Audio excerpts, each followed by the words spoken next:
I've always been proud of London's status as a beacon for openness, equality and LGBTQI plus rights.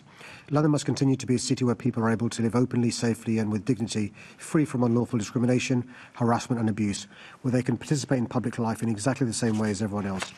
I understand that the updated Code of Practice for services, public functions and associations is intended to provide clarity to public authorities and service providers regarding their obligations under the Equality Act. The code is currently awaiting approval in Parliament.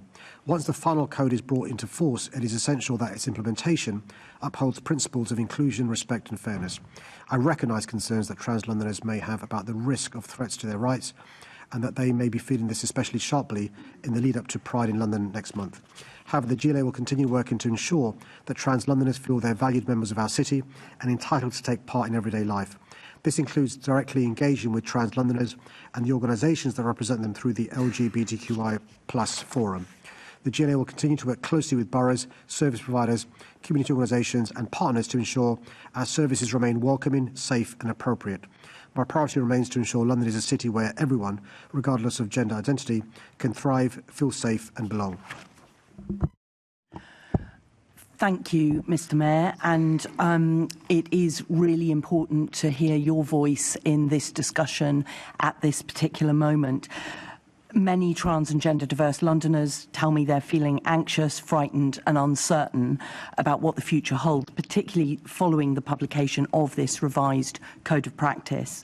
The first draft had been criticised by trans-led organisations and allies as being cruel and discriminatory, and the revised code remains exclusionary and, in my view, unnecessary. Given your long-standing record as an ally to LGBT plus Londoners, what conversations have you had with government about the impact of this code, and have you been advocating on behalf of trans Londoners in those discussions? So, Chair, I personally haven't had any conversations with the government in relation to this. I'm sure my Deputy Mayor, who's in charge of this area, Dr. Debbie Weeks-Bernard, has been in close contact with the government in relation to the code, and just to remind colleagues, the code is best understood as clarifying how to balance competing rights in practice. It does not introduce new legal principles.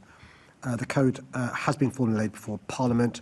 There is a 40-day scrutiny period during which time peers, and there are a couple present now, and MPs can review the draft.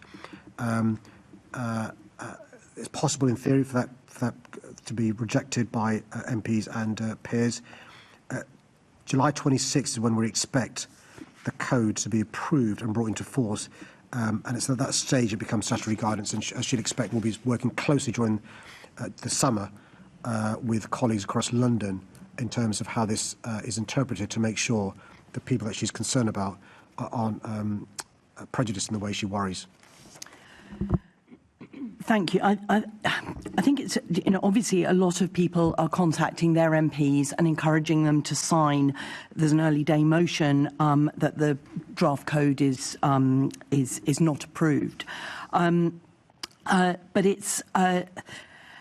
I think trans Londoners really need to know that that you have really got their backs, and that you and Debbie Weeks-Bernard are reaching out to the government as this piece of legislation or this code goes through. It's about people's lives, and you'll know that transphobic hate crimes in London have more than doubled over the past 5 years. You'll know that 57% of trans people avoid seeking medical help even when they're unwell, and also that nearly half of trans people in the UK have attempted suicide at least once in their life. Now, I've been talking with Trans Legal Clinic, who are watching online today. They support trans Londoners experiencing homelessness, gender-based violence, medical neglect and more. Would you commit to meeting the Trans Legal Clinic team to discuss what more you can do as Mayor to improve the lives of trans and gender diverse Londoners in a tangible and meaningful way?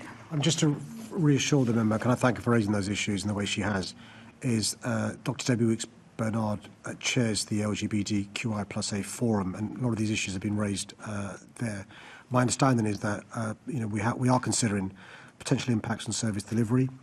workplace practices and public engagement, with a strong focus on what she's referred to, which is preventing unintended exclusion. We're making sure that the internal guidance and staff training is kept under review. I'm more than happy, Chair, to arrange for Dr. Debbie Weeks-Bernard to meet the group she's referred to and then to follow up with any action that may be required. Thank you. And I think it's really important that you've just talked about the implications for service providers. Do you think that you can give a clear message to London's organisations and service providers that the EHRC guidance does not prevent them from continuing to be trans-inclusive? As I said in my first answer, the guidance doesn't change the law. It's really important to remind colleagues of that, and also just to reassure the member that in real time we are engaging with key stakeholders, including trans plus communities and women's organisations, to monitor any emerging impacts, as I said, including through the forum as well. And I'm more than happy, outside of Mayor's question time, to work with the member about any other particular concerns or issues she may have. Thank you. Your trans-inclusive leadership really matters here. Thank you very much.